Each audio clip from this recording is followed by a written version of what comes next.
এর যেটা সমস্যা এখন আমরা দেখতেছি সেটা হচ্ছে যে ডিপফেক। প্রতিদিন হাজার হাজার যারা যারা ভালো মাইন্ডের, যারা ভালো নিউজ করেন তারা আবার খারাপ নিউজও জানেন যে কিভাবে। আমি আওয়ামী লীগের লোক, আমি সারাদিন চাবো যে মানুষের মনে সন্দেহ ঢুকায় দিতে, এমন এমন সন্দেহ, এমন এমন এমন ফটো কার্ডের অত্যাচার। প্রতিদিন হাজার হাজার ফটো কার্ড আসতেছে। আপনি কিভাবে বুঝবেন যে এটা ঠিক বলছে কিনা?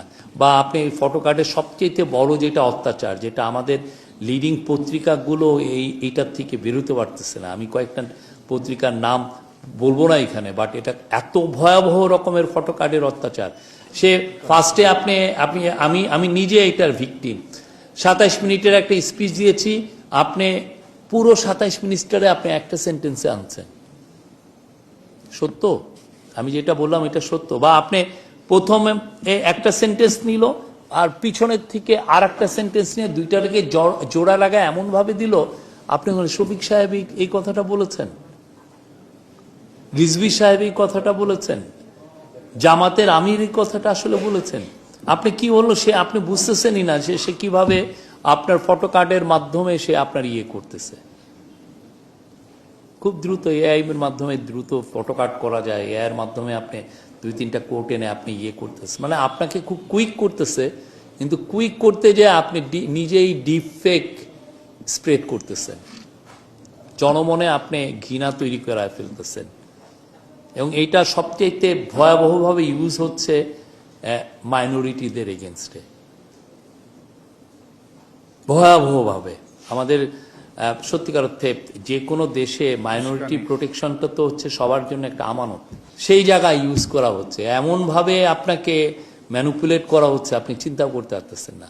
আর এআই তো আমরা যেটা এখন যেটা দেখছি, এআই এর প্রথম ফার্স্ট যুগে আমরা আছি। কয়দিন পরে এমন এআই এর ভিডিও টুলস আসবে যে দেখা যায় যে আমার কণ্ঠ, আমার ছবি টবি, আমার ভিডিও পুরো আমাকে হাঁটাচ্ছে, আমাকে দিয়ে ইভেন 20 মিনিটের স্পিচ দিয়ে ওইটা ছেড়ে দিবে যে শফিক সাহেব জাতীয় কি বলবো যে প্রেস ক্লাবে এই কথাটা বলেছেন। আমি হয়তো ওইখানে যাইও নাই, অথচ সে 27 মিনিট আমার একটা স্পিচ দেওয়া দিবে এআই দিয়ে। হুবহু আপনি দেখে আপনারা আমরা যারা জার্নালিজম আছি তারা হয়তো আমরা চেক করে দেখবো যে এটা সত্য কি মিথ্যা। কিন্তু যে লোকটা ভুরুঙ্গামারিতে আছে, সকালে উঠা দেখতেছে হ্যাঁ শফিক এই কথাটা বলতে পারে ইউনুসের লোক, সে তো বুঝবেও না যে এটাতে এআই দিয়ে বানানো, এটা যে মিথ্যা। আরে ও তো ঠিকই আছে, ওর কানটা তো ঠিকই আছে, মাফলারটাও তো ঠিকই আছে। এই যে মানে আমরা যেই যুগে ঢুকছি, মানে কল্পনাতীত। এখন এইটার থেকে মুক্তি কি? মুক্তি হচ্ছে সবাই মিলে, যারাই আমরা জার্নালিজম করি তারাই আবার ফ্যাক্ট চেকারের দায়িত্ব পালন করতে হবে। কেননা এই দায়িত্ব যাদের নেওয়া উচিত ছিল, যে প্ল্যাটফর্মগুলোর, ফেসবুক, ইনস্টাগ্রাম, টুইটার মানে এক্স, এদের এই দায়িত্ব নেওয়া হচ্ছে। They are making hundreds of millions of dollars